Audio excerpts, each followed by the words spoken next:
we conclude chapter 6. In the conclusion, the Alter Rebbe tells us this is why it's necessary for the Torah to warn us very carefully that know this day and take it unto your heart that the heavens above and the earth below, there is none other. And don't have it enter your mind. Not that there is no other God, but there's nothing else but God. Meaning that we're not separate entities from God. That God fills the whole world in the same way that the soul invests itself entirely in the entire body of ours. Right? There isn't a place where the body is, free of the soul. No, everywhere. And God causes, therefore, the flow of the vegetative force of the earth, life-giving, that's revealed in the earth. He's the power of motion of all of the celestial spheres, directs them all in accordance to his will. Just as we do that, I will that my hand should move, because the will is not it's not part of the physicality of the body. It's part of the soul. The soul has will, not the body has will. The body is a piece of meat that is being run by the soul. So I will to move my hand moves. God forbid, unless there's a problem, of course. God forbid. So likewise, God directs with his will all of the celestial spheres, directs them entirely. The truth is, this analogy is not a befitting analogy. Why? Because it's true that my soul and the desire that I have, right, move two hands. Two hands are moved. That's based on the will of my soul. But yet, the body itself is being directed by the soul. So we might make a mistake and think that, yes, God directs the world, but the existence of the world is separate from him. Why would we think that? Because the body is separate from the soul. The soul directs the body, but it doesn't create the body. It's actually separate in its source. Well, where's the body come from? As we all know, it comes from the seed of the father and from the mother, a gestation of 9 months in the mother.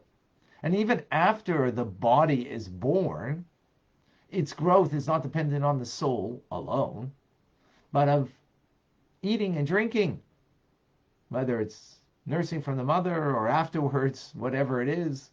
That's, 9 months of gestation is depending on the mother, of course. And then afterwards, that the child is eating and drinking on their own. In other words, the physical reality of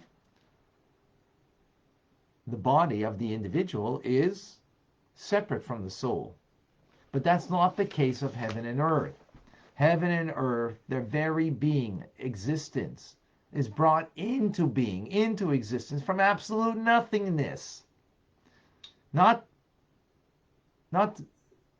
like from a mustard seed, not from a place of a black hole. No. No space, no time, no existence, from the divine ayin, from the nothingness of God. How so? How does it bring it into being? By the word of God, the breath of his mouth. So now, even after, since 5,700 and many years ago, that God spoke those words are still being spoken. They stand forever within the created being, continuously, at every instance, creating us anew. Breathe in, breathe out. Breathe in a new breath of life, which is coming from nothing, metaphorically, right? The breath that we take in is coming from the air that's around us. But the breath of life that God gives us is coming from Him, from nothingness. In a sense, we don't see the air in us, so just metaphorically, it's like from nothing in a sense.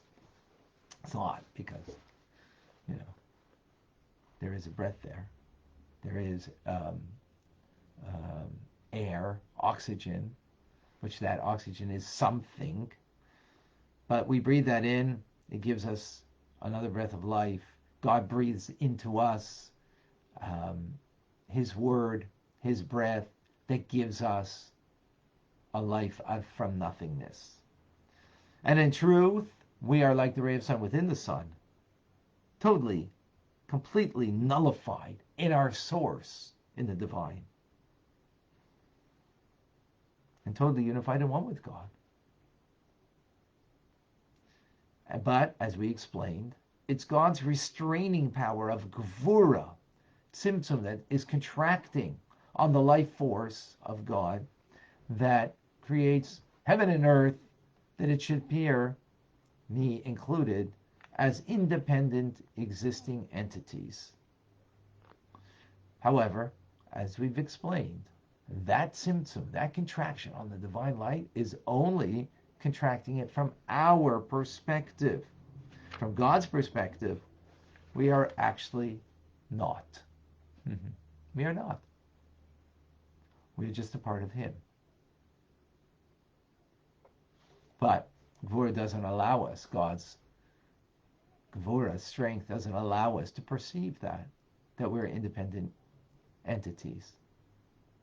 But indeed we're not. And that's what it means. Havaya hu Elokim. Hashem hu Elokim. That Hashem, the power of creating something from nothing, that brings us into existence every moment, right, is being concealed by Elokim. But they're one in the same power. It's not like two different competing powers. And it's those powers are one with God, so nothing is being hidden from God. You can't hide from yourself, so to speak. God's not hiding from Himself, because an entity cannot conceal its own self, right?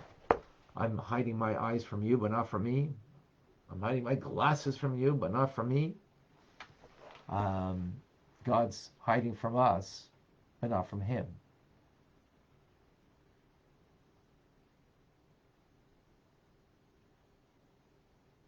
Which, of course, leads us to the question, what's this all about? Why? Well, that's the conclusion of chapter 6. For an answer, we're going to have to go to the next chapter to get an understanding.